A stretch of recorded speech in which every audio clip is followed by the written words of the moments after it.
sun had not yet crested the horizon when the first whispers began to ripple through Ouagadougou's narrow streets. By 4:30 a.m. on Sunday, March 12, 2025, a ragged band of couriers, motorbike riders clad in oil-stained jackets, had delivered encrypted flash drives to the highest echelons of the presidential palace. No announcement was made.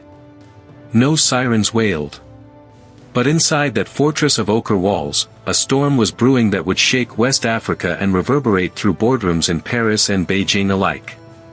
Captain Ibrahim Traoré, the slight-built former paratrooper turned head of state, sat alone in the inner cabinet chamber, its long mahogany table reflecting the pale glow of a single desk lamp. Outside, the wind carried the distant call to prayer. Inside, it was deathly silent. On the table lay 3 flash drives, their black casings marked only by the letters Conf. Traoré glanced at his advisors, each a specialist in intelligence, finance, or foreign affairs. Then slid one drive into the lone laptop. Moments later, the room darkened as satellite imagery rendered on the screen. Dense hollows carpeted with emerald foliage gave way to the telltale clearings of industrial pits. Latitude 11.8256 N, longitude 1.521 W, the Tapoa province, on Burkina Faso's eastern flank, where rumors of untapped gold deposits had lingered for years. Beneath those verdant hills, the data now showed, lay over 300 million ounces of gold, conservatively valued at US $3.2 billion, an amount that, until today, the world believed was the property of foreign mining conglomerates. The first on-screen report appeared in French. By order of the consortium's board, all extracted or is shipped under falsified export certificates. Tax receipts are routed through shell companies in Luxembourg. Local officials receive bribes exceeding CFA 10 billion annually. Traoré exhaled. He looked up. "Gentlemen and ladies," he began, voice calm but firm, "we have a choice. We can let this proceed, as our predecessors did, or we can act. If we do nothing, we lose not only our resources, but our dignity." No one spoke for a long moment. Then his Minister of Mines, Fatoumata Ouedraogo, tapped a finger on the table. "Sir, to seize control of these operations will require both military precision and legal cover. We must move tonight." At 11:47 p.m., under a crescent moon, Traoré donned his faded olive-green field jacket, no medals, no entourage, and boarded a C-130 transport alongside a team of 90 Special Operations troops. Their destination, a clandestine airstrip carved into the savannah 20 kilometers south of Kapila. With only the stars to guide them, they crossed the border into Tapoa province. As dawn broke, the pilots radioed, "Target in sight." From the air, they saw 4 sprawling mining concessions, each ringed by high-voltage wires and guarded by private security forces in black fatigues. Below, heavy machinery clawed at the earth. Convoys of ore-laden trucks rumbled toward the Tanzanian border. At 6:03 a.m., under orders, the C-130 released its Special Forces team in silence. Within minutes, commandos rappelled down to the first site, codenamed Golden Hills. With non-lethal flashbangs and precision-engineered tactics, they overcame the security crews without a single shot fired. Traoré himself strode through the main gate, helmet under arm, surveying the scene. "Secure the offices," he called. Inside a makeshift command center, computer screens displayed live CCTV feeds. An officer found a safe filled with unmarked bills and 2 passports bearing aliases. Under their real names were executives from Eurasia Resources, a consortium headquartered in Paris and Beijing. Every document, every email, every bank transfer had been meticulously logged, and now belonged to Burkina Faso. By 6:45 a.m., 3 more sites were similarly neutralized. Bulldozers were halted. Conveyor belts stopped mid-run. The operation, codenamed Operation Red Dune, unfolded like clockwork. Back in Ouagadougou, the national news network cut to breaking coverage at 7 a.m. anchor speaking in hushed, excited tones. President Traoré has today nationalized multiple mining concessions in the Tapoa region amid allegations of massive illicit export and tax evasion. Our reporter on the ground confirms arrests of key executives. In the palace war room, Traoré watched, expression inscrutable. When the live feed cut back, he tapped the microphone. "People of Burkina Faso," he said in a calm, resonant voice that carried across every radio and TV set in the land, "for too long, our wealth has been shipped out under false pretenses. Today, we reclaim our birthright. Not for power, but for the prosperity of our children. These funds will build schools for 60,000 students, hospitals with 500-bed capacity, and solar plants to light every village by year's end." Outside the palace gates, thousands gathered, their faces alight with hope. They chanted, "Traoré! Traoré!" A young teacher wept openly, an imam led the crowd in a blessing, elders clasped Traoré's hands, as if he were the son they had never known. Yet the victory lap was only beginning. Within hours, the French Ministry of Foreign Affairs issued a terse statement: "We are reviewing the circumstances of the nationalization to ensure diplomatic norms are observed." In Beijing, the boardrooms of Asia Gold Mining Group fell into stunned silence, executives scrambling to recalculate asset portfolios. By March 15, the international press was ablaze. Headlines ranged from "Hero or Hazard?" The Guardian to "Africa's bold new leader," Le Monde to "Risk of regional instability." Bloomberg. Social media lit up under hashtags like #SovereignGold and #AfricaRising. But Traoré paid no mind to the flurry. 2 days later, at 9 p.m., he convened a National Assembly broadcast live. Lawmakers voted unanimously to create the Mineral Sovereignty Fund, with an independent board and strict transparency measures. On that same night, he personally deposited the first CFA 1 trillion into the fund's audited account. In the following week, construction began on the first project, the Ouagadougou Solar Campus, a 150-megawatt array that promised to power 120,000 homes. By April, bulldozers were clearing land outside Kédougou. By May, engineering crews from the state-owned Burkina Electrify had laid the first panels. And through it all, Traoré remained the same unassuming figure. He finished every day with a simple meal of millet porridge. He slept in the palace's modest quarters, rising at 5 a.m. to walk the grounds. He never asked for accolades. On April 20, the Minister of Education announced that 45,000 students had already registered for the new boarding schools funded by the operation.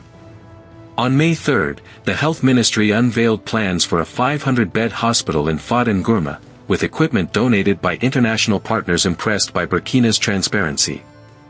By May 30, capital markets took notice. West African bond yields fell by 30 basis points as investor confidence in Burkina Faso soared. The World Bank upgraded its risk rating for the country. And at the UN General Assembly in New York, several heads of state lauded Traoré's example, urging other nations to follow suit. Through every step, Traoré's message was unwavering: sovereignty is not measured by military might, but by the ability to steward one's own resources with integrity. In the gleaming corridors of power, in ramshackle villages alike, people whispered the same refrain: "Le capitaine sauve notre avenir." The golden light of dawn spilled across the Sahel, painting the horizon in hues of rose and amber. Yet ahead of Captain Ibrahim Traoré lay challenges darker than any night. As the national celebrations of Sovereign Gold Day subsided, a quieter, more insidious threat began to emerge, one that would test not only his courage, but the very soul of Burkina Faso. By June 1, 2025, the initial euphoria had rippled outwards. In Bobo Dioulasso, mothers whispered in market stalls, "Our children will learn, free of fee." In Fada Ngourma, laborers touched solar panels with pride. But in the borderlands, rumors swirled of armed convoys slipping through the mossy hills of Tapoa. Reports came in from local chiefs, trucks loaded with gilded or had been sighted at night, escorted by unmarked pickup trucks bristling with rifles. At 9:45 p.m. one evening, Traoré convened a meeting in the palace's situation room. The map of Tapoa province flickered on the central screen, marked by blinking red dots. "Let me be clear," he said, voice low but firm. "No one profits from our land without our knowledge. We will not let these thieves steal again." Beside him, Colonel Aisha Sidibe tapped her tablet, bringing up live drone footage. In the moonlit clearing of Concession Zone D, 3 mud-splattered trucks idled behind a chain-link fence. Armed men, faces obscured by scarves, stood guard.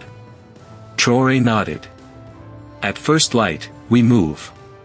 But we do this with precision and mercy, sir," Colonel Sidibe finished. She met his gaze, loyalty shining in her eyes. At 4:30 a.m. on June 3, under a waxing gibbous moon, the Special Operations Unit assembled in hushed ranks. Traoré joined them in the shadow of the palace walls, wearing his olive field jacket and a simple beret. No brass stars. No red carpet. Just a captain among soldiers. "Remember," he whispered, voice barely above the wind. "We protect our people. We do not destroy what we wish to rebuild." A single nod passed through the line as engines roared to life. 4 armored pickups rolled out into the silent streets, their headlights sweeping past sleepy houses. Villagers peered from their doorways, clutching children close as the convoy thundered by. By 5:15 a.m., they arrived at the hidden camp in Zone D.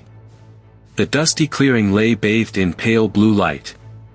The 3 trucks sat unattended, drivers nowhere in sight. Only the guards remained, crouched behind barrels. Traoré signaled. Within seconds, helicopters dipped low overhead, kicking up plumes of red dust. Yet as the commandos disembarked, an alarm blared, an improvised siren of metal and wire. Shots rang out, piercing the dawn like thunder. A shout, "They've sprung an ambush." Bullets ricocheted off barrels, a gunner in the squad returned fire with practiced calm. Traoré sprinted forward, heart pounding, to the nearest guard tower. From beneath his jacket he drew a compact assault rifle, moving with the easy confidence of a man who'd once leapt from plains into enemy territory. In the next 10 minutes, skill and courage won the day. The ambush was routed, the makeshift siren crushed, and the ambushers, men in civilian garb, found bound and unarmed. No deaths. 5 wounded on each side. Traoré knelt beside one of his soldiers, Sergeant Adama Kaboré, clutching a grazed shoulder. "Are you all right?" Traoré asked. Sergeant Kaboré, wincing, managed a grin through the dust on his face. "With you leading, Captain, we're unstoppable." Traoré placed a hand on his shoulder. "It is not me, but us, all of us, who protect this land." After the firefight, Traoré insisted on attending to the captured ambushers himself. In the flickering light of a makeshift field clinic, he sat beside a young man of about 20, eyes wide with fear. "Why?" Traoré asked softly. "Who sent you?" The boy trembled, tears mixing with sweat. "I did it for money," he confessed, voice quivering. "They said I'd get 200,000 CFA per truck. My mother is sick. My little sister." Traoré's gaze softened. He pressed a hand over the youth's knuckles. "Tomorrow, you will be taken to our vocational school in Kapila. You will learn to work with your hands, carpentry, agriculture. You will earn enough to care for your family, but without stealing from your country." The boy bowed his head, sobbing. Nearby, medics applied antiseptic to wounded limbs. There was no triumph in Traoré's eyes, only resolve and empathy. Word of the dawn raid and the compassionate pardon spread quickly. By June 5, farmers in Tapoa province greeted government patrols with baking bread and bowls of millet porridge. Students painted banners that read, "Merci, Capitaine," in bright strokes. That afternoon, Traoré slipped away from the palace to visit a newly constructed classroom in Kédougou. In the courtyard, 50 boys and girls waited with trembling excitement. He stooped to tie a girl's shoelace, then ruffled the hair of a small boy. Standing before them, Traoré felt the weight of history settle on his shoulders. Learning is the greatest weapon, he told the circle of upturned faces. In those books and lessons, you will find the tools to build our nation. A hush fell, broken only when the children burst into applause. Their smiles, wide, unguarded, burned brighter than any spotlight. In that moment, Traoré saw not just citizens, but the future architects of Burkina Faso. As Traoré toured the province, the capital bristled with activity. Behind the scenes, Foreign Minister Amadou Diabaté held tense phone calls with ambassadors in Paris and Beijing. In the National Assembly, lawmakers drafted legislation to strengthen border security and clamp down on illicit smuggling networks. At 10 p.m. on June 6, Traoré returned to Ouagadougou, weary but unbowed. He paused at the presidential residence's west gate, inhaling the cool night air scented with jasmine. In the distance, the calls to prayer drifted once more, grounding him in the rhythm of everyday life. Inside, his wife, First Lady Saran Traoré, greeted him with a warm embrace and a steaming bowl of corn soup. She placed a gentle hand on his cheek and whispered, "The people love you." He smiled, a private, gentle curve of the lips. "It is they who give me strength," he replied softly, setting aside his fatigue. They shared a quiet supper by candlelight, the flickering flames reflecting both intimacy and resolve. But no hero's journey is without hardship. On June 9, a coordinated protest erupted outside the finance ministry. A faction of opposition leaders, uneasy with the rapid reforms, accused Traoré of playing into the hands of military strongmen. Placards read, "Democracy, not dictatorship," and "Gold for the people, not the palace." As the crowd swelled to thousands, news outlets speculated whether the protest had been fueled by foreign interests threatened by Burkina Faso's newfound assertiveness. Rumors flew of hidden financiers in Brussels and Abu Dhabi. At noon, Traoré walked unannounced to the protest line, shielded only by his honor guard but unshielded in spirit. Journalists gasped as he stepped onto a makeshift platform, microphone in hand. He raised his voice, not in anger, but in heartfelt appeal. "Brothers and sisters," he began, eyes sweeping the sea of determined faces. "I stand here not as a dictator, but as one of you. My mission is not to seize power, but to safeguard our shared future. If you doubt my purpose, look at the schools being built, the lights in your homes, the hope returning to our fields." A heavy silence followed. Then, a woman's voice rang out, "Captain, build us wells next." Others called their own needs, roads, clinics, textbooks. Traoré nodded solemnly. "My friends," he replied, "your voices guide me. Together, we will map our path. Not I alone, but all of us." Slowly, the walking protesters transformed into a peaceful assembly. Banners shifted purpose, from demands to constructive dialogues, plan the next steps, community in action.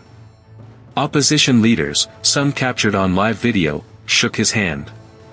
That evening, in the glow of his modest study lamp, Traoré penned letters to each provincial governor, inviting them to monthly councils, forums where citizens and officials would co-create development plans. He drew on pages of lined paper, listing roads to pave, schools to expand, solar arrays to install. At 3:47 a.m., he leaned back from the desk, exhaustion etched on his face but a smile playing at his lips. He knew the road ahead would be long, fraught with trial and descent, and yet, under those challenges lay opportunity. As dawn broke once more, he strode out to the palace balcony and looked over the city. The red earth glowed beneath him. The mosque's minaret caught the first rays. And in every window, a family, a neighbor, a friend, dared to believe that this time, leadership meant service, and service bore the sweetest fruit of all, hope. Even as the sapling of hope took root across Burkina Faso, the winds of adversity began to stir. What began as triumph soon tested the very convictions that had united a nation. The air in New York City's UN General Assembly on June 24, 2025 was electric. Delegates muttered behind polished podiums, journalists clustered in corners, phones at the ready. Captain Ibrahim Traoré, the insurgent president, to some, the people's hero, to others, was about to address the world for the first time since the Tapoa operations. Moments before his name was called, Traoré sat alone in the dim backstage chamber, head bowed, fingertips pressed together. All around him lay the weight of expectation, hundreds of millions of dollars in seized assets, coalitions of West African states looking to emulate his reforms, whispers of foreign coalitions plotting sanctions. Outside, through a narrow window, the Manhattan skyline glittered indifferently. When the usher announced, President Traoré of Burkina Faso, he rose quietly, smoothing the lapels of his simple dark suit, no medals, no military insignia. He cradled the slender folder of notes, steeling himself for the moment that would define his legacy. As he stepped into the vast hall, 500 pairs of eyes turned with collective hush. Cameras blinked to life. In the silence, his voice emerged, calm and resolute. Esteemed members of the United Nations, I stand before you as a soldier who became a servant, and as a son of Africa who believes our destiny lies in our own hands. His opening lines rippled through the chamber. He spoke of decades of post-colonial extraction, of mining deals signed in foreign capitals with little regard for local welfare. He laid bare the figures: 300 million ounces of gold clandestinely shipped, CFA 10 billion in bribes, losses exceeding 2% of national GDP each year. With each statistic, he shook the audience from complacency. Then he paused, voice softening, but statistics are not just numbers. They are the hopes of mothers who dream of educated children. They are the lifeblood of farmers who pray for irrigation to save their harvest. They are the futures of girls denied schooling for lack of funds. A murmur of empathy spread. He described the dawn raid in Tapoa, not as a spectacle, but as a crucible of conscience. He recalled kneeling before the terrified youth he had pardoned, vowing to build schools rather than prisons. His words painted a portrait of leadership defined by compassion as much as courage. By the time he closed with, "We did not seize mines for vanity, we reclaimed our birthright for justice," the chamber was on its feet. Applause thundered for a full 2 minutes, echoing beneath the chandeliers. Even skeptical delegates found themselves applauding the captain who spoke truth to power. But back home, darker currents swirled. On June 27, a grim convoy rumbled into the presidential palace compound under tight security. 8 armored vehicles bore the colors of a private consortium calling itself the Global Resource Alliance. Their representatives, flanked by lawyers and lobbyists, demanded indemnities and renegotiations. Traoré met them in the courtyard under the midday sun. The lead envoy, a gaunt man in wire-rimmed glasses, unfolded a leather portfolio and presented binding contracts, compensation schedules, threats of litigation in The Hague. Behind him, suitcases brimming with cash stood as silent witnesses. The envoy said coldly, "We represent investors from Paris, Frankfurt, Shanghai. You have disrupted agreements worth billions. Your demands are unreasonable." Traoré listened, face inscrutable. Then he placed a hand on the envoy's folder and said, "I see numbers. But I also see faces." He narrated stories of students dancing at the Ouagadougou solar campus, of villagers who watched the first hospital wing open in Fada Ngourma. These lives were stolen long before any suit was filed. "My people will not be paupers in their own land." The envoy's lip curled in contempt. "Your populism endangers international investment," he sneered. Traoré's eyes flared. "Investment," he replied quietly, "must serve the people, or it is exploitation. We are willing to negotiate fair terms, terms that build our nation rather than bleed it." For 2 tense hours they parried, legal threats countered by moral certitude. At last, the envoy stormed out, slamming the car door. The alliance issued a statement calling Traoré reckless and unpredictable. Paris and Beijing both summoned Burkina Faso's ambassadors for clarification. Meanwhile, at home, the opposition seized upon the spat. In Ouagadougou's bustling cafés, debates crackled. "He's alienating investors," warned one shopkeeper. "He's standing up for us," countered a university student. In the National Assembly, the opposition bloc introduced a motion to limit executive powers over foreign agreements. On July 5, an emergency parliamentary session convened. Traoré entered the chamber with his usual modest gait, but the air was electric with contention. After hours of fiery debate, the motion fell by just 3 votes. The assembly erupted in shouts, some triumphant, others furious. Later, when asked if he felt betrayed by the narrow margin, Traoré placed a hand over his heart and said softly, "Democracy thrives on dissent. We did not win by overwhelming force, but by convincing hearts. Our work is not to silence opposition, but to earn trust every day." That trust was put to its greatest test on July 12, when a deadly sandstorm struck the eastern regions near Kédougou. Fierce winds, gusting at over 90 km per hour, whipped dust into the air, collapsing roofs and blocking highways. At least 27 people were killed, hundreds injured.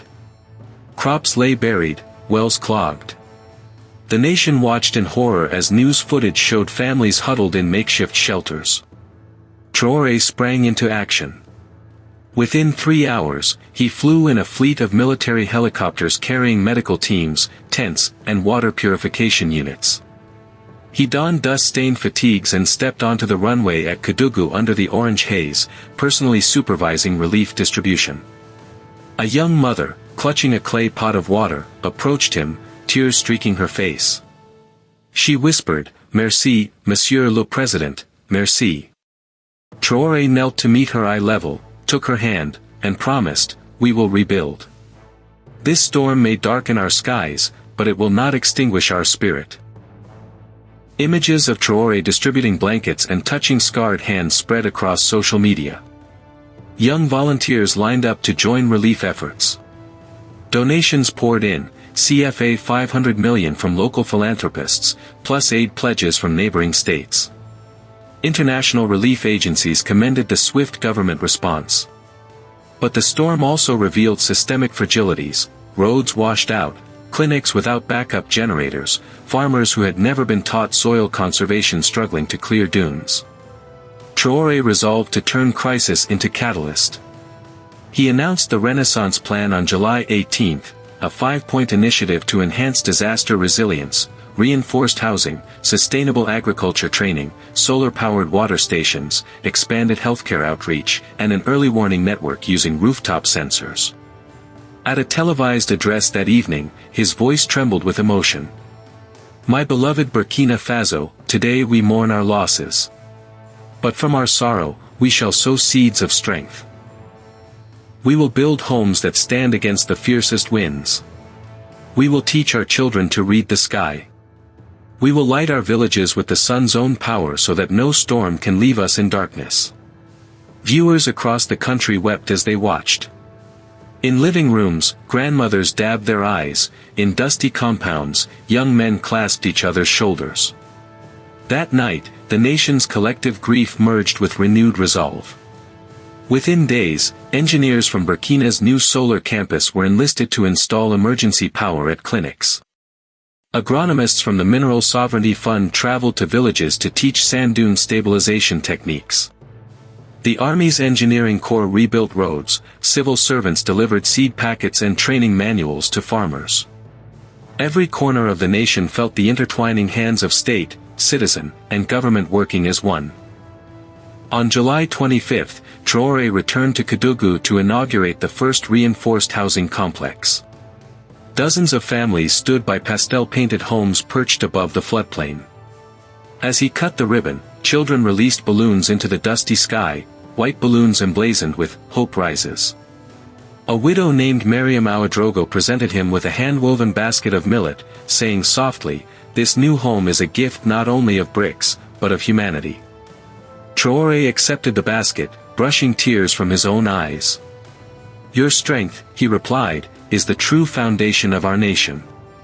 Yet the global backlash simmered. On July 30, credit agencies sent Burkina's sovereign rating on watch. A coalition of former mining executives filed an injunction in Luxembourg's courts. Some Western pundits decried Traoré as a populist radical. When reporters probed him about these threats, Traoré answered in a measured tone. "If our choices make others uncomfortable, so be it. My duty is to my country, not to distant boardrooms. Sovereignty that costs us our dignity is not sovereignty at all." The press galleries fell silent. Even his harshest critics could not deny the clarity of his conviction. As August dawned, Burkina Faso stood at a crossroads. The wind-whipped dust of crisis had settled into a firm foundation of community and courage. Every brick laid in new houses, every panel installed on solar farms, every child taught to read, they all bore the mark of a leader who understood that true power is measured in service and sacrifice. Walking through the courtyard of the brand-new Fada Ngourma hospital on August 7, Traoré paused at a window where nurses cared for patients rescued from the storm. He placed a hand on the cool glass and gazed at rows of beds, knowing that behind each curtain was a story of survival and hope. That night, he walked home through empty streets under a sky scrubbed clean of dust. The call to prayer echoed gently. In the hush, he reflected on the trials that had forged his people's unity, the secret mines, the ambush at dawn, the storm that threatened to swallow them whole. Each ordeal had tested the nation's mettle, and together, they had emerged stronger. He entered his home quietly, smiling at the simple comforts, the soft glow of a solar lamp, the aroma of cassava stew his wife had left simmering. He sat at the table and scribbled a final note to his ministers. "Our journey is not over. The true victory lies not in battles won, but in promises kept. Let us press on, hearts open, hands joined." In the stillness, Burkina Faso's captain allowed himself a moment of rest, but not complacency. For in the crucible of conscience, he had discovered that leadership is not a destination, but a continuous act of love for one's people. As he rose to retire, a soft breeze fluttered the curtains. And in that gentle movement, the promise of tomorrow whispered, "Onward, together." By August 20, 2025, Burkina Faso was aglow in more ways than one. Across the country, the Renaissance plan had transformed dusty hamlets into thriving hubs of learning and light. Solar lamps twinkled like stars on village verandas, schoolyards rang with children's laughter. To honor this rebirth, Captain Ibrahim Traoré called for a national Festival of Light on August 25, coinciding with the harvest moon. In Ouagadougou's central plaza, a stage rose beneath paper lanterns hung from acacia trees. Thousands gathered, from elders in flowing boubous to toddlers clutching mothers' hands. Street vendors sold kangale, grilled millet cakes, and fei-fei, fried plantains, their sweet aromas weaving through the crowd. Musicians tuned kora and balafon, dancers warmed up beneath strings of fairy lights. As twilight fell, Traoré took the stage, humble in a soft white shirt, sleeves rolled, sleeves rolled, sleeves rolled to the elbow. Children ran ahead to wave small flags in blue and green, the colors of the Mineral Sovereignty Fund. When he spoke, his voice carried on the cool air. "Tonight, we celebrate more than electricity. We celebrate the spark of possibility in every heart. We celebrate that our land's wealth, our gold, our sun, our spirit, flows back to our people." Soft cheers rose. Then, at Traoré's nod, hundreds of lanterns were released skyward, drifting like fireflies against the velvet canopy. Every face illuminated by that gentle glow shone with pure joy. The festival became a dance of silhouettes and light, as stilt walkers in gold leaf masks wove through the throng, and elders offered braids of jasmine to each other as tokens of peace. After the lantern release, a delegation of village elders presented Traoré with a handcrafted calabash bowl carved from ebony wood. Its surface etched with images of the sunrise over the Sahel, of children reading beneath solar lamps, of farmers harvesting golden millet. The eldest elder, Cheikh Cissé, the griot of Dori, spoke. "Captain, this bowl is our gratitude. May it always remind you that your strength is ours, and ours is yours. Drink from it when the road grows dark, and remember the light you bring." Traoré accepted the bowl respectfully, cradling it in both hands. His eyes glistened. "This gift honors me more than any crown.